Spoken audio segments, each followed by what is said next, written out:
हम करते हैं। ये पंचकल्याणक करने की परंपरा क्यों शुरू हुई? पहले तो देखो, अकृत्रिम चैत्यालयों में जिनेंद्र भगवान की प्रतिमा विद्यमान होती और उन प्रतिमाओं का पंचकल्याणक कौन करते हैं? वे अनादि निधन हैं।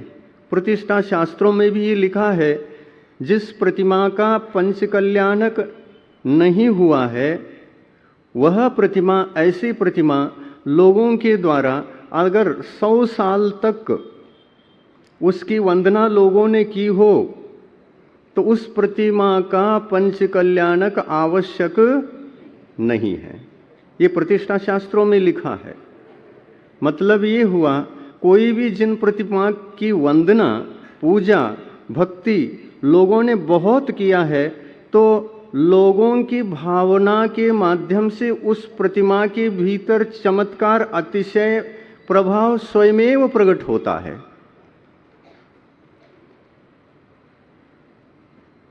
प्रतिष्ठा नहीं की है तो भी स्वयमेव उसके भीतर अतिशय प्रकट होता है। और पंचकल्याणक में भी कैसे किया जाता है? हजारों लोग जुड़ जाते हैं, हजारों लोगों की भावनाएं उन प्रतिमाओं से जुड़ने के कारण से उसमें स्वयमेव एक साथ अतिशय आता है। ये निक्षेप करना तो एक व्यवहार मात्र होता है। हम अगर किसी प्रतिमा को भावना के माध्यम से, ये हमारे साक्षात अरहंत भगवान है, आपके भावना में ये आ गया तो मूर्ति तो प्रतिष्ठित होने के समान ही है, वंदनीय हो गया। ऐसे एक को हुआ, दो को हुआ, तीन को हुआ, हजारों को हुआ, लाखों को हुआ, तो वह मूर्ति वंदनीय हो गई कि अवंदनीय है?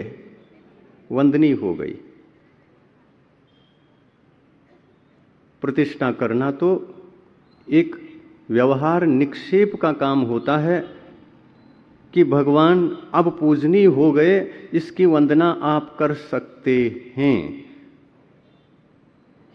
ऐसा एक विधि विधान है। इस विधि विधान के माध्यम से हम यदि करते हैं तो ये पता चलता है कि हाँ, भगवान वंदनीय पूजनीय अब हो गए, हम नमस्कार कर सकते हैं।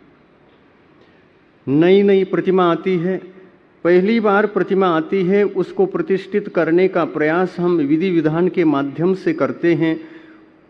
प्रतिष्ठित होने के पश्चात जैसे प्रतिमा को हम देखते हैं, उससे पहले भी देखें, किसी किसी प्रतिमा में तो खदान से बनकर के अभी आई और उस प्रतिमा को देखते ही गदगद भाव हो जाते हैं। लोगों को पूछना पड़ता है, भाई इस प्रतिमा का पंचकल्याणक हुआ है क्या नहीं? अगर मान लो आपने गलती से नमस्कार भी कर दिया तो क्या पाप लगेगा? नहीं लगेगा ना। यदि पाप लगेगा या दोष लगेगा ये कहेंगे तो 100 साल तक अप्रतिष्ठित प्रतिमा की वंदना लोगों ने की और उसका पंचकल्याणक आवश्यक नहीं है, तो 100 साल तक लोगों ने दोष लगाया होगा। अप्रतिष्ठित प्रतिमा की वंदना करते करते दोष लगाया होगा। ऐसा नहीं होता। जिनेंद्र भगवान की प्रतिमा में वीतरागता अगर झलक रही है, दिगंबर हो, वीतरागता टपक रही हो, सांगोपांग हो, 1008 लक्षण जो शरीर के होते हैं वो सारे के सारे दिखाई दे रहे हों सामान्यतः अपनी आंखों से, तो उस प्रतिमा की वंदना करने में कोई दोष नहीं लग सकता।